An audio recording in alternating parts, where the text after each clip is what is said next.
Hi folks, this is a requested video. I was asked the difference. Well, let's go back to the beginning.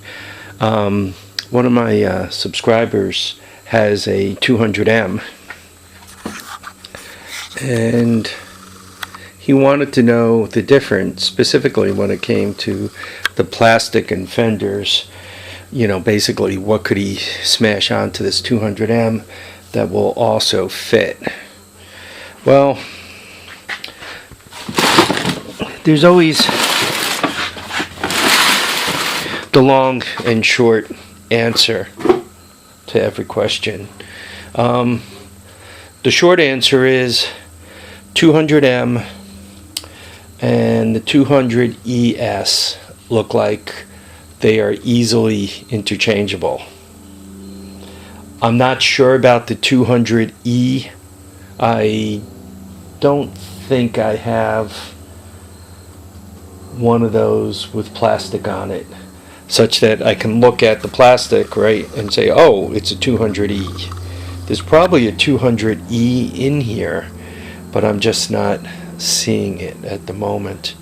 Anyway, this is obviously a 200M, and take a look at, see that one, I call it a seat post up front, and there's two in the back. The fenders bolt on, and you see the bolts along there, and there's some wraparound bolts in the back. 200M, that's what you got. This is a 200ES, right? Somebody lost the rubber grommet, but you see the three grommets where the seat sits, and somebody smashed onto it a 250 ES rack and whatever's left of the plastic. So you can see, though it's sitting there, one will have to put a little time and effort. I mean, it doesn't look horrible, right? I mean, if it was complete, it obviously looked better. But it does go on, but you're going to have to put a little time and effort to make it work properly. So those two, well, 200M, 200ES, not a problem. 200 or 250 ES, big red. You could probably get them to go on there without too much trouble, especially if you have the rack. You can see the lights here and big red on the back. Alright, this fender, right, goes to an ATC 200, bolts on all along the side, right? You don't have the wraparound like you have on the back. It would be work. You might be able to get it on there, but it would probably be a lot of work, especially in the back. If you have some kind of rack, you can make your life easier. This is a 185S, right? And the seat and the fenders come on and off as one. Your 200M would probably be too wide. The fenders would work, but the problem is you need more width here. So unless you're going to arrange it so that it was up high a little bit and a little more forward so that you can clear your tires, wouldn't work for you. That's a 200 SX. Once again, the seat and fenders bolt on the same. Where the seat is, you'd be a little too narrow again. I don't think you'd be able to squeeze it down, which means now you got to split it in half and start messing with it. You're probably going to be dancing in deep water. And I'll have to look at some of the other toys. This is a 200ES. Once again, you can see the 1, 2. Take my word for it, there's another grommet there. You can see these fenders are pretty Frankensteined up. It really is pretty hard to find decent fenders that are older, especially if people leave them out in the weather. If they get snowed on and the snow sits on them, eventually the plastic sags and cracks. If you leave them out in the sun, eventually that destroys them also. This is a 200 ES, right? And this has aftermarket Mayer plastic on it. You can see the Mayer tag. The OEM has a trunk. You can see it bolts on, and then the seat snaps in.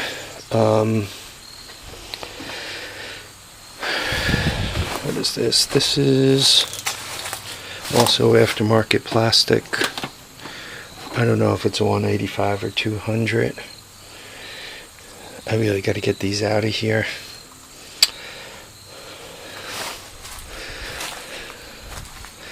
This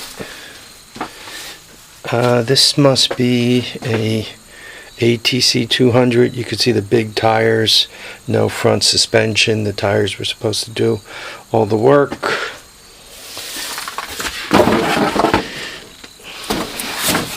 And you can see once again the fenders bolt on just on top. You don't have the wrap around where the trunk goes. Yeah, I built this running shed last year. You can see it along the back of the house. Pluses, minuses. I wish that I would have gone 8 foot out. Couple of reasons why I wish I would have gone 8 foot out. First of all, it would have moved the shadow from the sun out further. It would have moved the water further away from the house. Not that that's a big issue, but I would have liked that better. The additional depth would have made it easier to do things out here. I think moving it further out would have cut the amount of greenery that's growing in here. So yeah, that's the only mistake I made. I went with this is 6 foot deep from there out, and I wish I would have gone 8 foot deep. 8 foot would have made it so much better. This is 6 by 16. No, it's bigger than that. 6 by 24, or that's, I don't know, somewhere around 13, 14, and that's somewhere around 13, 14. I know it's 6 deep. So I kind of wish I would have gone the 8 foot out.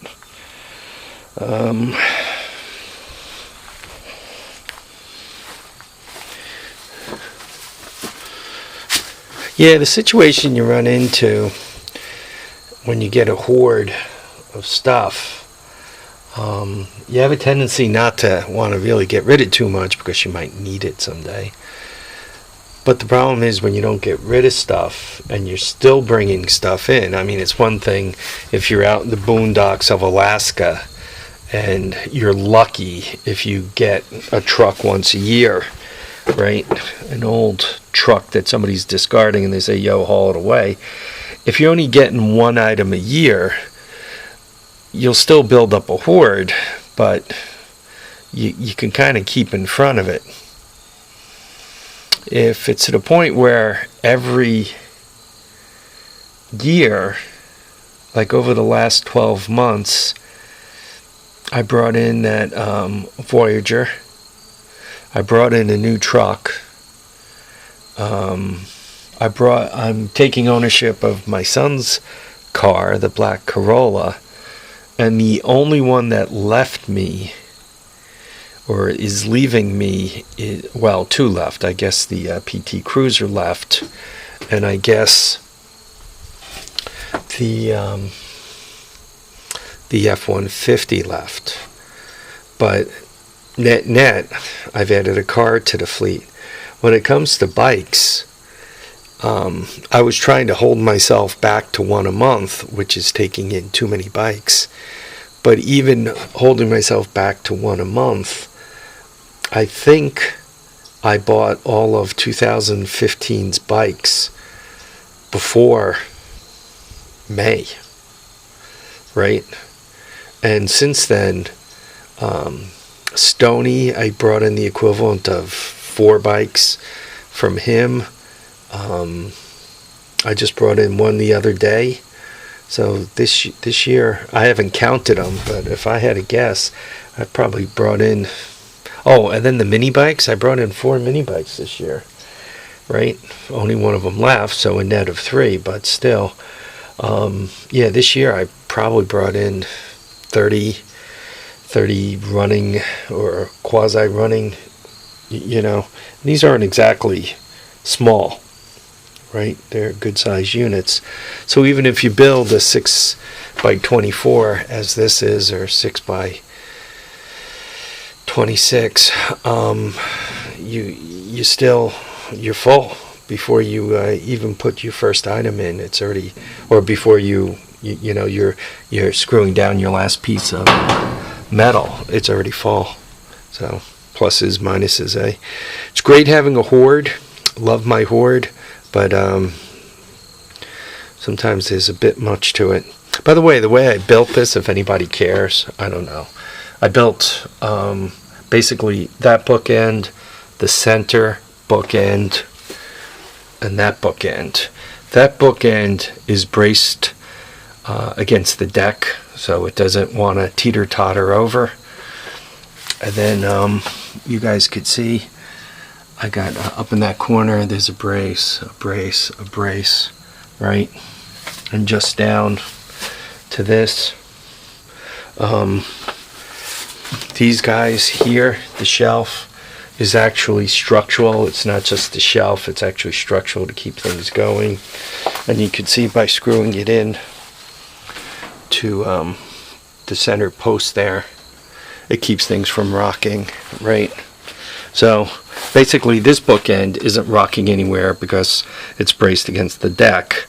So given it can't rock, right, that makes that stable and that stable, plus those other bars, you know, the top and this stable. So that one is held upright, once again, by the shelf, as well as these things. And it just goes on and continues. It doesn't rock or roll at all. I mean, it's rock solid, especially once, you know, it was down and supported on the ground, right? Oh, underneath also, I got a pressure treated 1 or 2. I think there's just one, a pressure treated that goes along the center, right underneath the center. 1 or 2 of them, I don't recall. I can't see them. But there is a pressure treated on the ground also that goes. So between that guy not being able to move, right, and these being attached to it, so that can't move, which means this and that are parallel and they can't move, and then once again hooked to that. So if anybody wants to build one of these, it's relatively easy, relatively practical. I do recommend go with the 8-foot deep though. These panels I think came in 12s. That's why I bought 12s, and I used 12s. Better yet, it'd be 12-foot deep, but you know, you're gonna have to start allowing for this kind of stuff to be proper. So there's that. All right, I've been talking for 13 minutes. I hope this helps. I don't recall the young man's name. He's up, where is he? He's in Pennsylvania, actually. Yeah, he's out in Pennsylvania. So I hope this helps, the discussion about what plastic fits where. For you, if you want to do a good job, find plastic from a 200 ES or plastic from a 200M. If you want to hack, plastic from a 250 ES Big Red will work for you. If you really want to get crazy, then you could try, you know, ATC 200 plastic, or 200S or 200X, but now you got work in front of you. Anyway, folks, I'm going to thank you all for watching and commenting and subscribing. Remember to keep your feet down and keep your head up. And guys, get out there and enjoy all your days. Bye now.